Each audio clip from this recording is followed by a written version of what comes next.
कार्यक्रम के पुण्यार्चक हैं श्री वर्धमान श्वेतांबर स्थानक वासी जैन श्रावक संघ ट्रस्ट, उपाध्याय प्रवर प्रवीण ऋषि चातुर्मास समिति।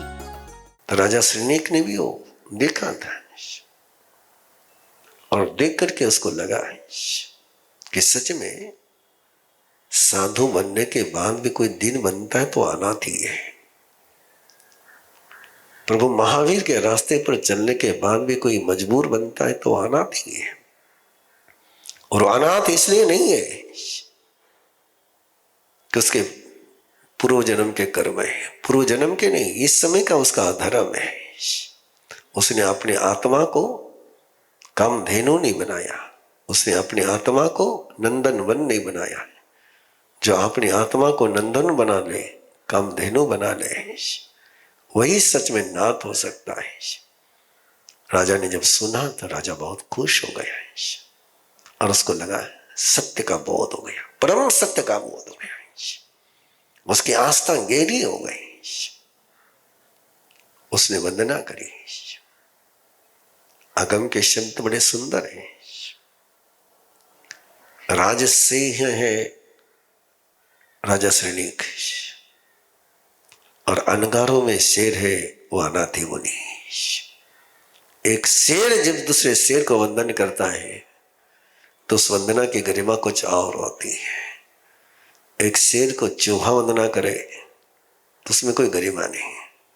शेर को शेर जब वंदना करता है और वो भी पूरे परिवार के साथ, राजा उसको कहता है कि मैंने तुझे जो भोग का आमंत्रण दिया है उसके लिए मैं क्षमा मांगता हूं। तुम सच में नाथ हो और तुमने जो मुझे नाथ बनने का अर्थ बताया और मेरे जीवन के लिए सर्वश्रेष्ठ वरदान बन गया। और ऐसी परंपरा ये कहती है कि इस वरदान को पाकर के ही राजा तीर्थंकर नाम कर्म बांधने के उस रास्ते पर कदम बढ़ा गया। उसने फिर नफरत नहीं करी किसी से, उस बेटे से भी नफरत नहीं करी, उस बेटे से भी नफरत नहीं करी, उस बेटे से भी नफरत नहीं करी जिस बेटे को मां ने जन्मते ही कचरा कुंडी में फेंकवा दिया था और सैनिक उसको उठा करके लाया था। उसके हाथ में मुर्गे ने काटने के कारण से जख्म हो गई थी, सेप्टिक हो गया था। तो सेप्टिक राजा सैनिक अपने मुंह से चूस करके निकालता था। ऐसा वो बेटा। लेकिन जब वो बेटा जवान हो गया तो उस बेटे ने अपने और सौतेले भाइयों के साथ मिलकर के ऐसे प्यार देने वाले, ऐसे वात्सल्य देने वाले बाप के खिलाफ बगावत कर करके राजा सैनिक को सिंहासन से उतार करके जेल में बंद कर दिया। केवल जेल में ही बंद नहीं किया, तो रोज हंटर लेकर के जाता था बाप को मारने के लिए, 500 कोड़े मारता था। फिर भी राजा श्रेणिक ने कुनिक से नफरत नहीं करी।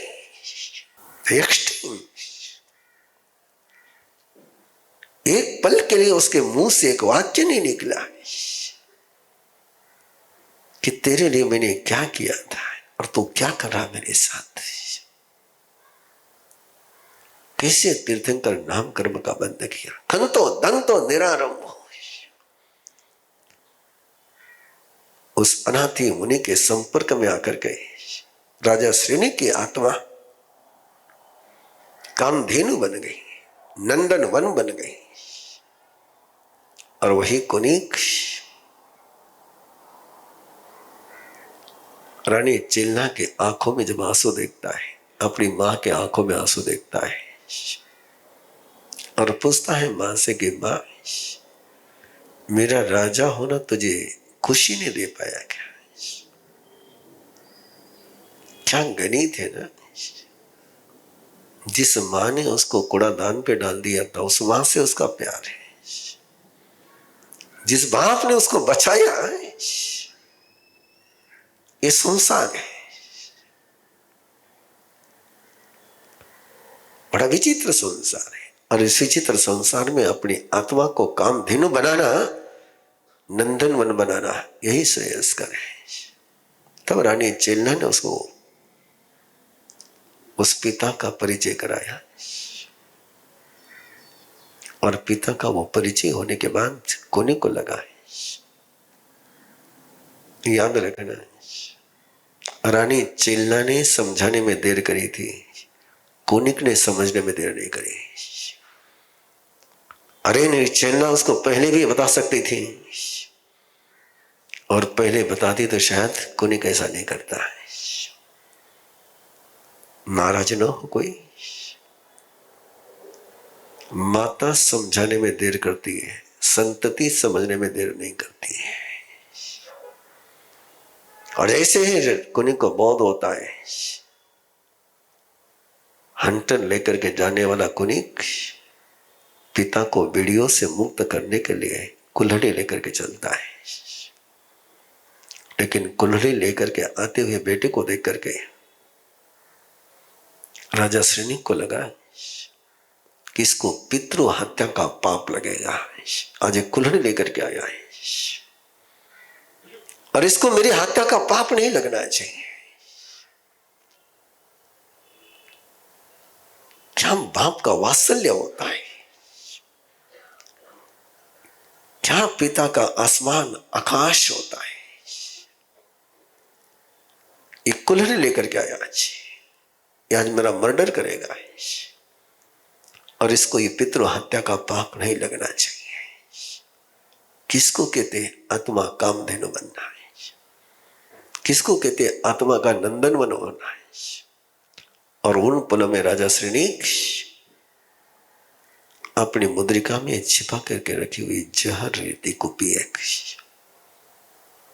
उसको निकाल करके कनी को निगल जाता है, आत्महत्या कर लेता है, लेकिन बेटे से नफरत नहीं करता है।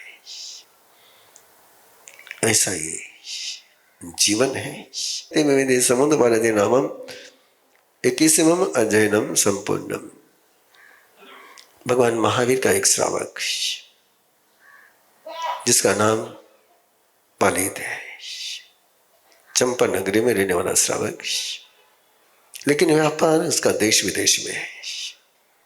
एक बार विदेश के व्यापार के लिए जहां से जाते हुए वो मेपिहुर नाम के नगरी में पहुंचा। जवान था, कुशल था, शालीन था, और उसके उस स्वभाव से उस पिहुर नगरी का एक सेठ उस पर खुश हो गया, और खुश होकर उसको अपना जवाई बना लिया, दामाद बना लिया, अपने बेटे उसको दे दी। उसने भी अपना व्यापार किया, सारा कुछ कर करके यथा समय वो फिर चंपा नगरी आने के लिए चल पड़ा। समुद्र से आ रहा था, और समुद्र में ही उसकी पत्नी ने एक बेटे को जन्म दे दिया। अब समुद्र में जन्म होने के कारण से उसने भी उसका नाम समुद्रपाल रख दिया। और समुद्रपाल चंपा नगरी में जब सुरक्षित पहुंच गए तो बचपना बीता, जवानी आई, शादियां हो गई, सब कुछ हो गया, मस्ती से जीवन चल रहा था। कोई टेंशन नहीं था, कोई परेशानी नहीं थी, कोई वेदना भी नहीं थी, कुछ भी नहीं था, मस्ती में था, अपने महल में रह रहा था, आराम से जी रहा था। एक दिन उस समय की जो राज्य व्यवस्था थी, उस राज्य व्यवस्था में दंड की व्यवस्था जो थी, अपराधी को जो दंडित करने की पुरानी परंपरा थी कि किसी को यदि फांसी की सजा दी जाती तो चुपचाप नहीं देते थे। जिसको फांसी की सजा देनी है उसको लाल कनेर की माला पहनाते, कपड़े पहनाते, गधे पर किसी पर बैठाते, पूरे गांव में घुमाते उसको, शहर में, और शहर में घुमाते हुए चौराहे चौराहे पर घोषणा करते, हम इसको सजा नहीं दे रहे, इसके ही गुनह की सजा ये ले रहा है, इसने गलती करी उसके परिणाम है। ऐसे एक जिसको फांसी की सजा हो गई थी, ऐसे एक अपराधी को ले जा रहे थे और समुद्रपाल ने उसको देखा और उसको देख करके वो शब्द भी सुने और शब्द वो सुन करके उसको लगा कि निश्चित रूप से ये सत्य है।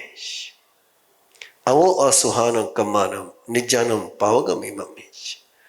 अशुभ कर्मों का परिणाम ऐसा ही जीवन में आएगा। ये बहुत बड़ा सिद्धांत है कि सजा देने के लिए किसी शैतान की जरूरत नहीं है, किसी यमराज की जरूरत नहीं होती है, न किसी भगवान की जरूरत होती है। कर्म स्वयं ही परिणाम में परिणत होकर के उसके भोग लेता है। मिर्ची खाने के बाद मुंह जलाने के लिए किसी को आकर के जीवान को जलाने की आवश्यकता नहीं होती है। वैसे कर्म किए तो उसके परिणाम ऑटो मुड़ पर ही आएंगे, उसके लिए दूसरा कोई जिम्मेदार नहीं होता है और ये आना ही आना है। अशुभ कर्म का परिणाम आना ही आना है। समुद्रपाल उस प्रसंग को देख करके उसको लगा मैं जिस सुख में जी रहा हूं, मैं जिस वातावरण में जी रहा हूं, इसमें मैं कितने अशुभ कर्मों का बंध कर रहा हूं, कितने दासी दासों पर मैं इनको गुलाम बना करके रख रहा हूं, कितने लोगों का स्वाधीनता को मैंने छीन लिया है मेरे सुख के लिए, मेरी सुविधा के लिए। कितना कुछ हो रहा है और यदि इसका परिणाम मुझे झेलना पड़ा तो कितना भयंकर हो जाएगा। वही पुरुष को संवेग आ गया। संवेग का मीनिंग है परमात्मा स्वरूप प्राप्त करने की, मोक्ष में जाने की, इस सारे बंधनों से मुक्त होने का तीव्र आवेग आ जाना है। एक ऐसा आवेश, एक ऐसी इमोशन, एक ऐसी फीलिंग कि जिसको स्वयं भी रोक न सके, उसको संवेग कहते हैं। मोक्ष में जाने की इच्छा सबको होती है। थोड़ी सी जिंदगी में परेशानी आ जाए, चलो यार छूट जाते हैं, लेकिन वो इच्छा है, संवेग नहीं है। संवेग उसको कहते हैं कि जिसको तुम भी रोकना चाहो तो रोक नहीं सको। ऐसी इमोशन, ऐसी फीलिंग, ऐसी संवेदना जब अंदर से जन्मती है उसको संवेग कहते हैं। सौभाग्यशाली वो व्यक्ति जिनको ऐसी संवेदना जन्मती कि मुझे पिंजरे से बाहर निकलना है, मुझे बंधनों से मुक्त होना है, मुझे गुलाम बन करके नहीं जीना है। केवल इच्छा नहीं है और एक बार अंतर में तमन्ना जन्म जाए कि मुझे गुलाम बन करके नहीं जीना है और तुम्हारी इच्छा, तुम्हारी तमन्ना इतनी प्रबलतम बन जाती व्यक्ति की कि वही उसके शक्ति का स्रोत बनती है। और ऐसे समुद्रपाल का वो संवेदना पावर हाउस बन गई। ऐसा पावर हाउस बनी कि माँ बाप देखते ही रह गए और उसने माँ बाप को पूछ करके कहा नहीं, अब नहीं, अब तो मैंने कोई जाति स्मरण ज्ञान नहीं हुआ, ध्यान में रखना है, कोई जाति स्मरण ज्ञान नहीं हुआ।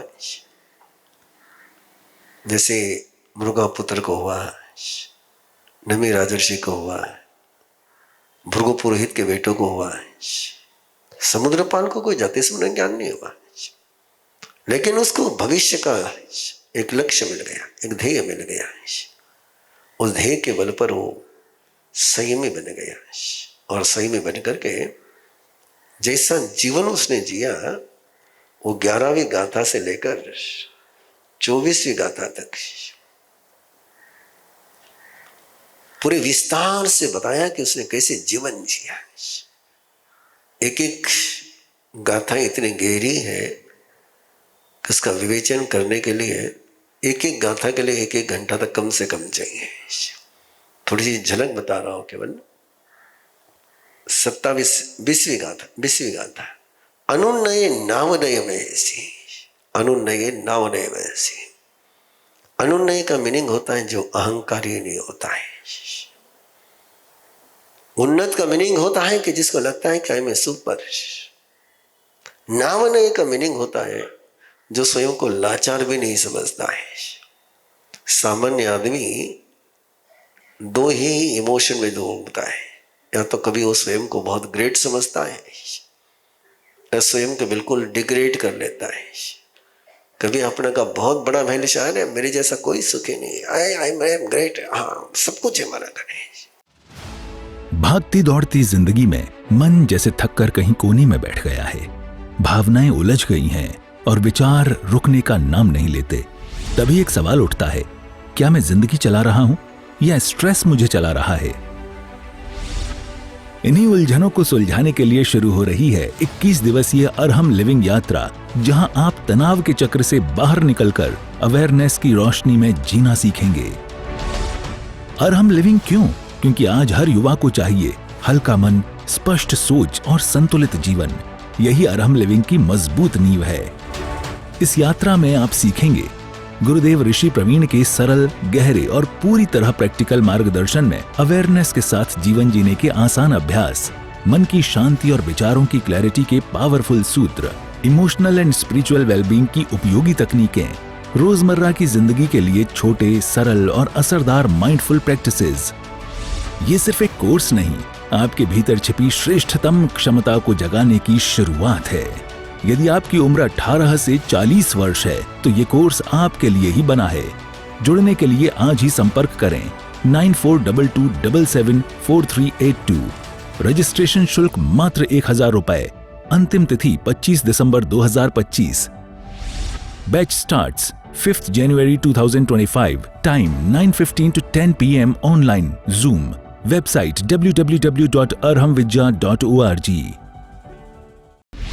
इस कार्यक्रम के पुण्यार्चक हैं श्री वर्धमान श्वेतांबर स्थानकवासी जैन श्रावक संघ ट्रस्ट, उपाध्याय प्रवर प्रवीण ऋषि चातुर्मास समिति, महावीर भवन इंदौर।